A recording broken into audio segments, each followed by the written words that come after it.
deux chapitres de PMI, le chapitre PMI RDC et le chapitre PMI Sénégal. Donc, d'entrée de jeu, je vais d'abord donner le plan de comment est structuré notre webinaire ce jour. Donc, nous allons d'abord commencer par une introduction. Et évidemment, nous aurons dans le corps de notre webinaire la présentation principale, une étude de cas et retour d'expérience. Et enfin, il y aura une session interactive de questions-réponses avant de clôturer. Sur ce, nous allons débuter notre séance d'aujourd'hui. Dans notre thème, nous allons retenir deux mots pour entrer dans notre vif du sujet. Il y a la durabilité et puis PMI. Et lorsqu'on parle de durabilité, qu'est-ce que nous allons retenir en fait de durabilité? La durabilité, souvent appelée développement durable, est le fait de préserver un équilibre entre l'environnement, l'économie, la société pour les générations actuelles et les générations futures. En d'autres termes, on peut dire c'est satisfaire les besoins du présent sans nuire à la capacité des générations futures à satisfaire les leurs. Ça, c'est une définition de la durabilité. Mais non, le PMI prône une gestion de projet qui vise à organiser un bon déroulement d'un projet et à en atteindre les objectifs en temps, en heure, selon les objectifs visés. Pour en savoir un peu plus sur notre sujet du jour, nous accueillons M. Robert Amini du chapitre RDC qui va nous partager son enthousiasme pour la durabilité sociale et environnementale dans les projets et opérations industrielles. La présentation va s'articuler autour de 5 points. Sans trop tarder, je vais aller aux généralités. Herman l'a bien souligné, que la durabilité, c'est la capacité à répondre aux besoins du présent sans compromettre la capacité des générations futures à répondre aux leurs. Bien entendu, au-delà des standards et des normes internationaux, c'est d'abord une question d'économie durable qui reflète une volonté d'engagement de la part des organisations qui cherchent à générer des impacts positifs sur les communautés et l'environnement. Bien sûr, tout en maintenant, voire en renforçant le processus de création de valeur. Création de valeur, ce sont deux mots-clés parce qu'il s'agit essentiellement de créer de la valeur et de créer de la valeur pour toutes les parties prenantes. La valeur partagée, c'est justement cette création de valeur économique d'une manière qui profite aussi bien à la société en répondant aux défis sociaux et environnementaux. Nous allons parler de référentiel. Le référentiel, en fait, ce sont ces différents cadres normatifs qui permettent justement d'aligner toute opération, tout projet ou bien toute opération industrielle sur les aspects de durabilité. Le référentiel en matière de durabilité sociale et environnementale, il y en a plusieurs. Mais pour cette activité, ce webinaire, j'ai choisi d'en présenter 5. Nous allons commencer par le tout premier. Mais avant que je ne commence par le tout premier, j'aimerais dire la particularité de ces référentiels, c'est qu'il y en a des deux types. Il y a des référentiels qui ont un caractère contraignant et obligatoire. Il y a d'autres qui ont un caractère volontariste. Alors, le tout premier sur lequel nous allons nous atteler, c'est la norme ISO 26000, qui est un ensemble de directives relatives à la responsabilité sociétale. À travers ces 7 principes, cette norme-là fournit un ensemble de principes qui permettent à une organisation qui souhaite opérer de façon responsable de pouvoir justement s'aligner autour de ces principes et de valeurs de la durabilité. Et enfin, il y a le cadre de durabilité de la Banque mondiale qui comprend 10 standards que les emprunteurs doivent respecter pour la mise en œuvre de projets de politique publique ou bien de programmes d'investissement. j'ai décidé de dérouler un peu un de référentiel, de manière à pouvoir vous donner un peu plus d'explications. Et c'est lui que sur lequel je souhaitais donner des explications. C'est le référentiel qui est lié à la Société financière internationale. Donc, la Société financière internationale prône 8 normes. La première, c'est la norme de performance qui est liée à l'existence d'un système d'évaluation et de gestion de risque. La deuxième norme de performance, elle est liée aux conditions de travail et à la relation avec le travailleur. Alors, nous allons essayer de voir ici deux de ces référentiels pour essayer justement de nuancer les deux approches, une approche qui est volontariste et une autre qui a plutôt un caractère contraignant. Alors, comme je l'ai dit, ISO 26000 s'inscrit dans une approche volontariste. Donc, pour toute organisation qui souhaite opérer de façon responsable, il s'agit tout simplement de matérialiser une volonté, de contribuer à un monde plus meilleur et plus juste. Et cela n'exige donc aucune certification, aucune preuve de certification pour se prévaloir justement d'être en conformité avec cette norme-là. Mais de plus en plus d'organisations commencent à adhérer à cette norme-là pour l'intégrer de façon systématique dans leurs opérations. Alors, ISO 26000 s'aligne autour de 7 sujets fondamentaux.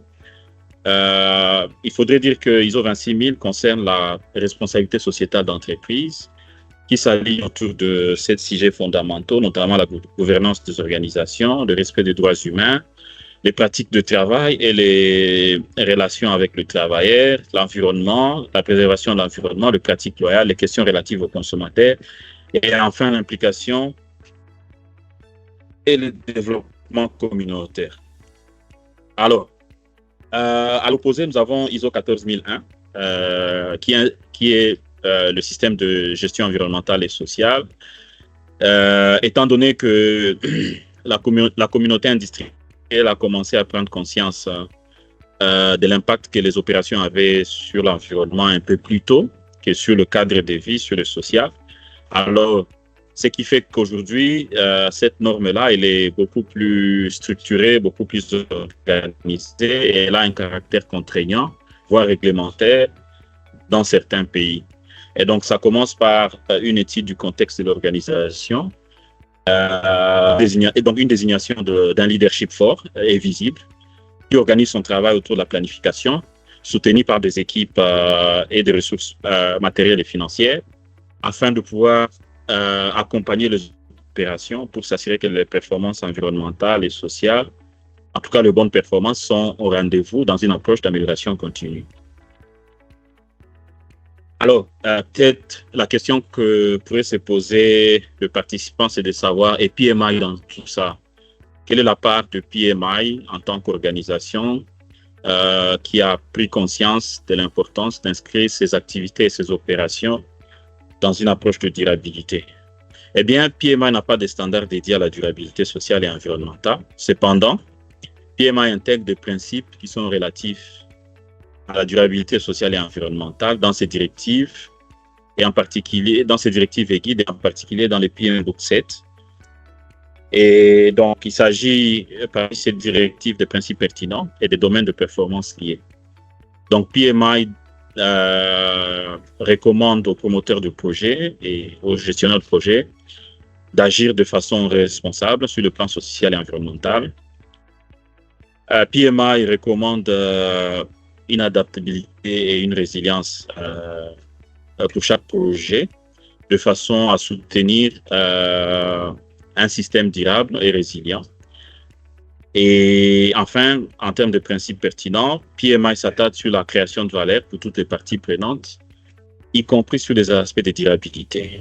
Et pour le domaine de performance, PMI estime que le projet doit tenir compte de l'environnement sociétal, écologique et réglementaire. Tout simplement, PMI, comme toutes les grandes organisations qui sont respectueuse de l'environnement et du cadre de vie estime qu'un projet ne se met pas en œuvre dans un vide. Même quand on a, juste pour nous donner un exemple d'un projet d'infrastructure, même quand on a sécurisé le foncier de la réalisation du projet, on doit savoir qu'un projet il se réalise dans un écosystème qui a deux grands composants. Le premier composant, c'est la biodiversité et les ressources naturelles qui sont dans le milieu. Et le deuxième composant ou la deuxième composante, c'est justement toute société humaine qui est organisée autour d'un leader. Ça peut être, selon le contexte dans lequel vous êtes, urbain ou rural. Si c'est un contexte rural, donc ça peut être une communauté humaine qui s'organise autour d'un chef traditionnel. Un chef traditionnel qui lui-même a été désigné en vertu de coutumes et de culture et qui a un patrimoine et des valeurs, de croyances qui leur permettent justement d'organiser et de structurer leur société. Alors, pour ce qui est du deuxième point sur le domaine de performance clé, de parties prenantes, PMI encourage de comprendre les attentes liées à la durabilité pour ce qui concerne le partie prenante. Alors, PMI ne s'est pas contenté tout simplement d'énoncer de principes. PMI pratique la durabilité dans ses activités de façon à pouvoir contribuer à un monde plus juste, un monde meilleur pour tout le monde. Alors, parmi les initiatives phares du PMI, nous avons la Fondation éducative PMI qui, depuis plus de 30 ans, attribue de bourses aux jeunes talentueux qui sont répartis à travers 20 pays dans le monde. Ensuite, il y a l'initiative Chef de projet sans frontières qui a été commencée en 2014 et qui s'est donné un objectif ambitieux de reconnaître et d'accroître l'impact de la gestion de projet auprès de personnes dans le besoin.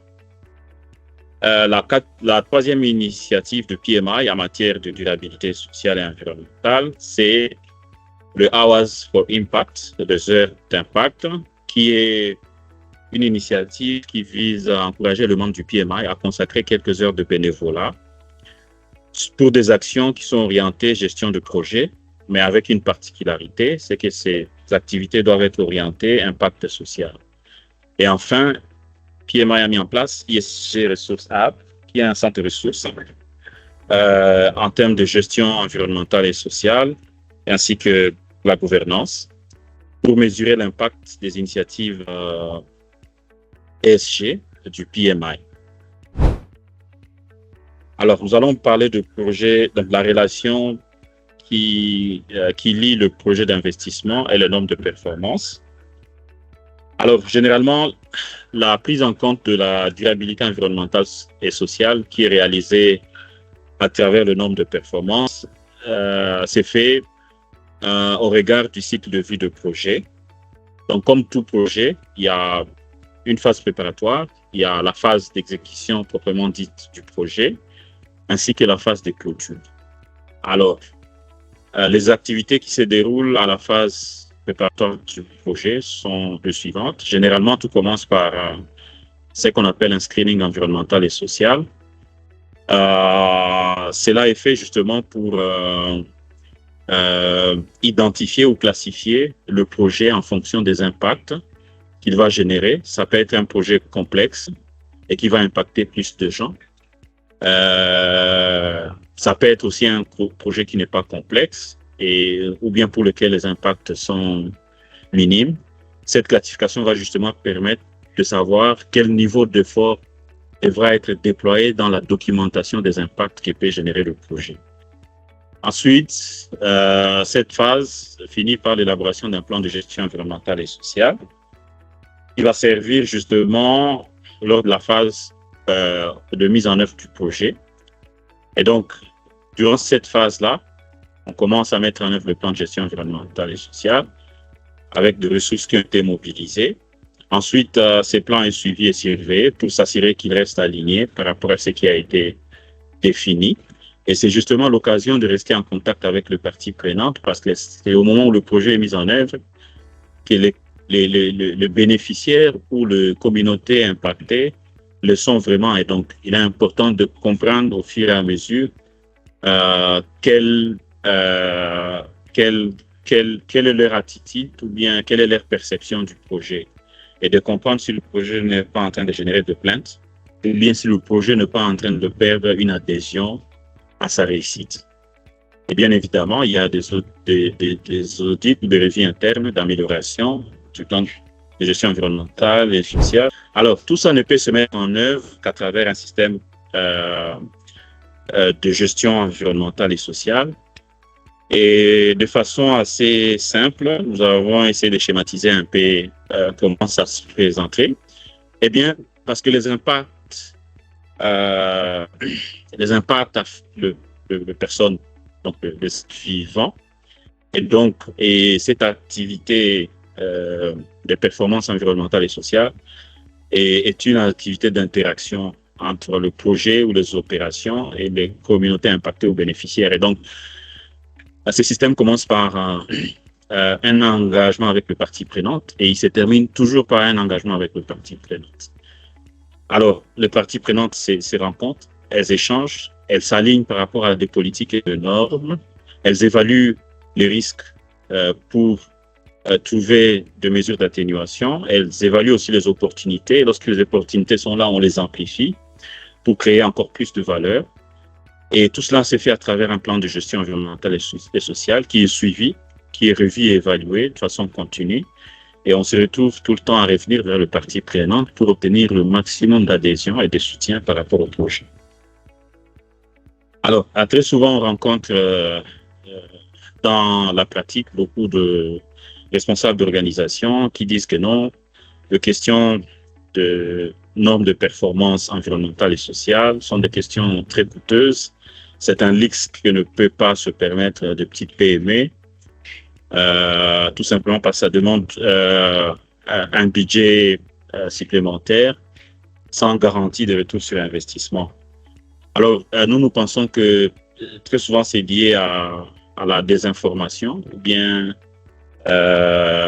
au fait que les informations peut-être qui sont disponibles sont limitées. Mais généralement, l'approche dans la pratique qui est la plus courante, c'est de mettre en place un système minimum.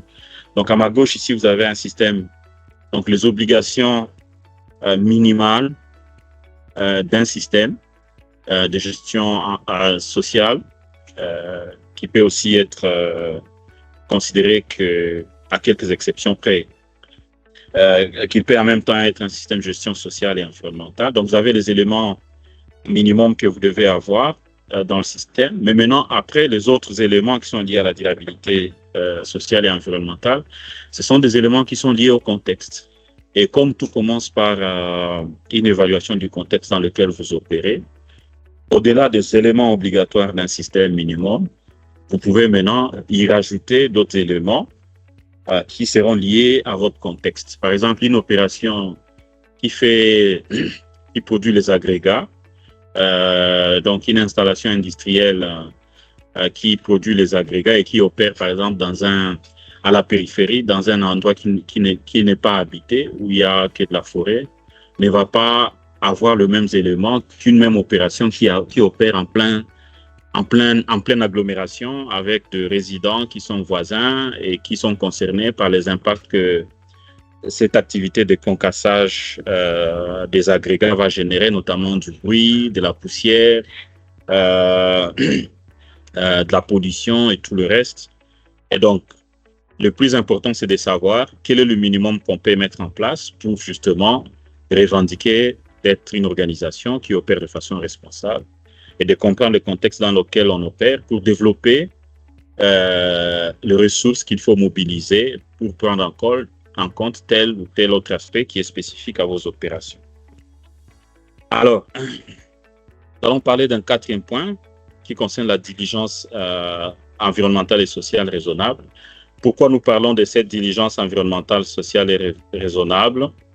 C'est tout simplement parce que le projet industriel ont cette particularité-là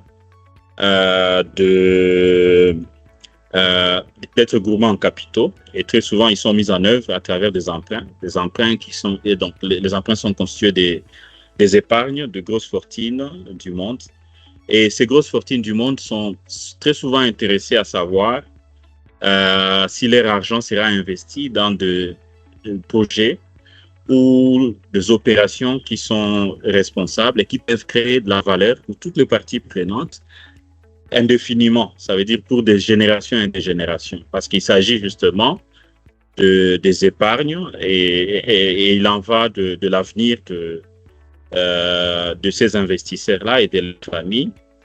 Et donc, c'est pour cela qu'il y a, généralement, il y a une activité qui est conduite, qu'on appelle la diligence raisonnable, qui permet justement d'identifier une organisation qui opère de façon responsable ou un projet qui va opérer ou qui opère de façon responsable. Et malheureusement, il y a quelque chose qui s'est passé avec mes diapositives. Ah, je l'ai retrouvé. Alors, il s'agit généralement d'une checklist qui permet justement de savoir si on opère avec un partenaire qui est responsable. On va s'atteler aux politiques en matière de santé, sécurité, communauté, d'environnement auquel adhère l'opération, le projet. On va aller regarder les performances en matière de santé. En tout cas, merci beaucoup, cher Robert, pour cette brillante présentation qui nous a vraiment axé sur le lien qu'il y a effectivement entre la durabilité et puis les normes que le PMI nous donne pour que nous gérons nos projets. Donc, je vous donne la parole pour continuer avec la partie étude de cas et juste après viendra la partie questions, réponses et interaction avec tous ceux qui sont connectés. Merci bien, cher Herman. Et juste pour finir le premier cas, je voulais dire que il fut un temps où le VIH-Sida était une pandémie, donc la première pandémie mondiale, et nous avons tous vu comment les organisations, même du secteur privé, se sont mobilisées justement pour rendre les traitements ou la prise en charge de personnes vivant avec le VIH, pour rendre justement l'accès à ces antirétroviraux accessibles, mais aussi pour réduire ou bien éliminer la stigmatisation de personnes qui se retrouvaient dans ces cas-là.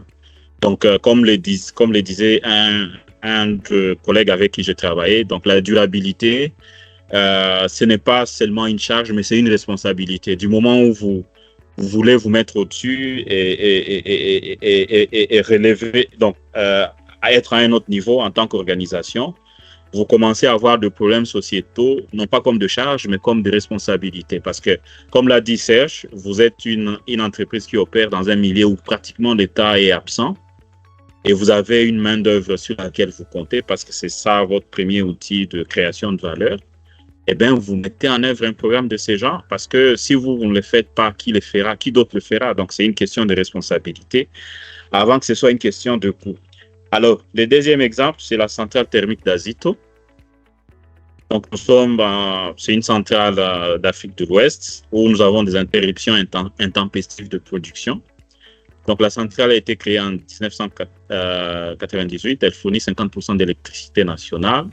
Elle emploie 30 salariés, connaît des interruptions, donc un absentéisme de la main-d'œuvre, un conflit avec 2500 habitants qui est lié à des promesses non tenues et qui engendre des blocages de routes. Et vous venez d'être nommé directeur général. Vous devez élaborer une stratégie de responsabilité sociétale d'entreprise pour stabiliser la production et restaurer la confiance. On vous demande de proposer une approche RSE avec un volet économique, social, environnemental et de gouvernance. On demande de définir les indicateurs de suivi, de formuler des recommandations et de structurer dans un timing réduit une équipe qui va s'adresser justement à ces passifs relationnels qui existent avec la communauté hôte du projet. Donc voilà, le débat est ouvert. Si quelqu'un pense que au regard de ces cas d'études, il y a des actions orientées RT qui peuvent partager avec nous, qui ont réussi ailleurs et qui peuvent être dupliquées ou reproduits. Donc, c'est le moment de les faire.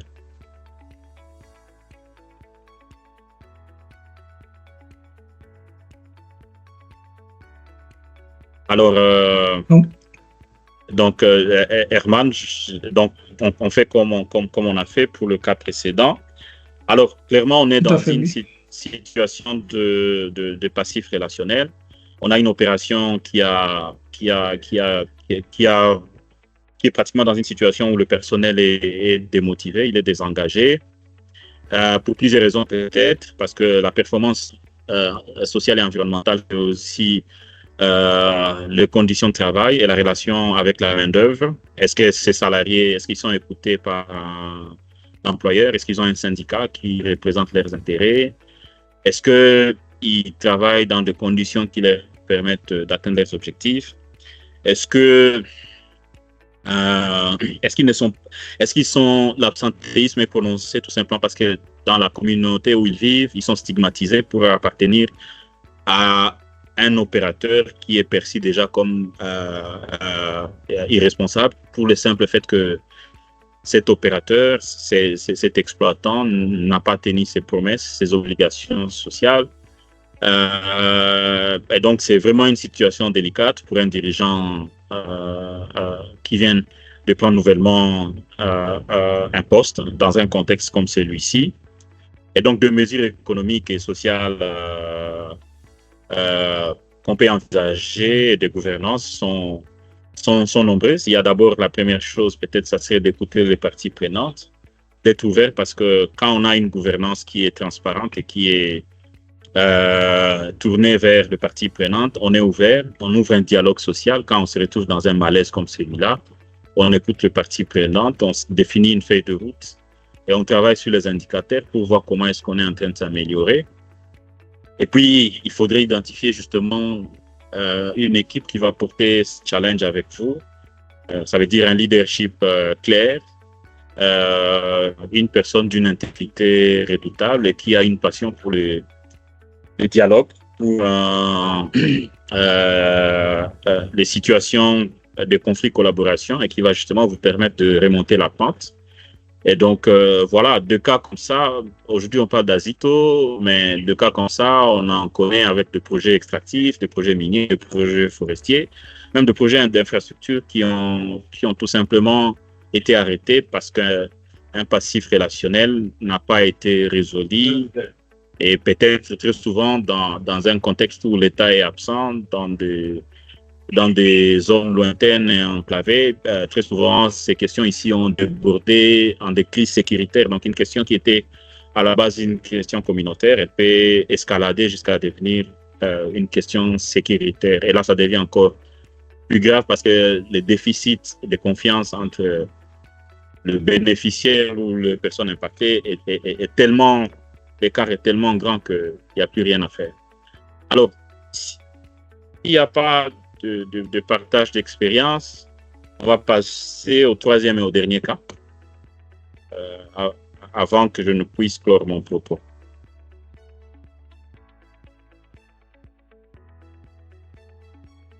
Alors, je considère ces silences comme étant un non. Alors, je vais revenir sur la valeur partagée. Pourquoi? Parce que la valeur partagée permet à une organisation responsable de devenir un partenaire de préférence pour le partie prenante et surtout pour les communautés affectées et impactées. Et aujourd'hui, le paradigme est en train de changer de la responsabilité sociétale d'entreprise, qu'on appelle en anglais le corporate social responsibility, vers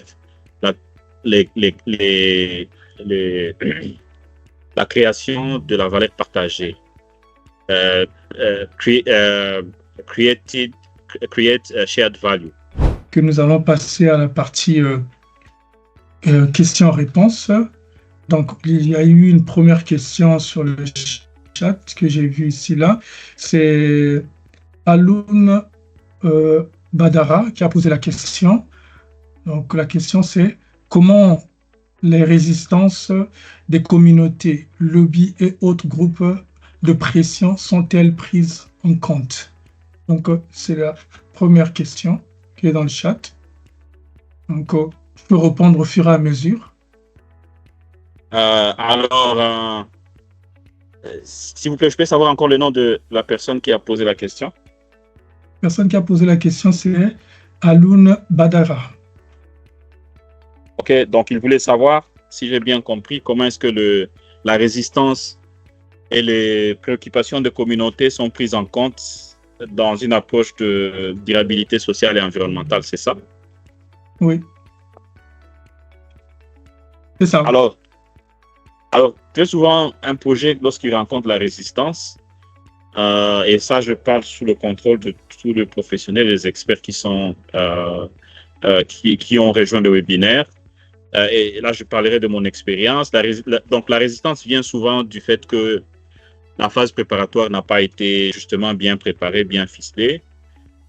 Ça vient souvent quand on pense que le simple fait d'avoir acquis un permis d'exploiter ou de construire ou d'opérer vous donne toute la légitimité de pouvoir dérouler votre projet.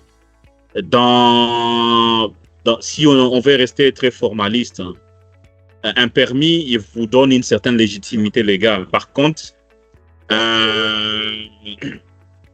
mener une activité qui s'inscrit dans le cadre de la performance sociale et environnementale vous donne une légitimité sociale. Ça veut dire quand vous allez vers le gens et que vous le préparez et qu'ils vous donnent leur consentement de façon éclairée, il est très souvent rare de voir la même communauté se retourner contre vous. Mais maintenant, comme je l'ai dit, c'est avant tout une question de responsabilité que de moyens. Si pour vous, il est beaucoup plus simple de faire de promesses et puis de disparaître après et de ne rien concrétiser, alors ne soyez pas surpris que les gens qui étaient en faveur du projet hier, qu'ils ne le soient plus, parce que les parties prenantes, il faut les animer, il faut les engager pour que le projet continue à être soutenu et accompagné. Donc, voilà. Et merci beaucoup pour cette réponse, Robert. Je ne sais pas si dans l'auditoire, il y a encore des gens qui ont des questions à poser. Il y avait une main levée tout à l'heure. La personne s'est désistée.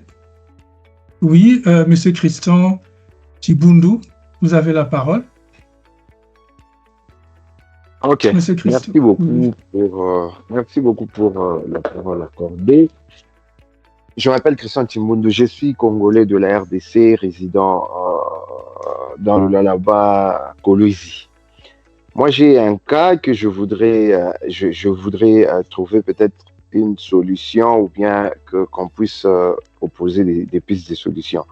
Donc, c'est-à-dire, il y a une société minière implantée à Kolwezi. Après avoir fait des expertises, des explorations, ils ont constaté que dans une cité de Kolwezi, il y avait du cuivre. Alors, ils ont pris la décision de délocaliser les habitants de cette cité. Mais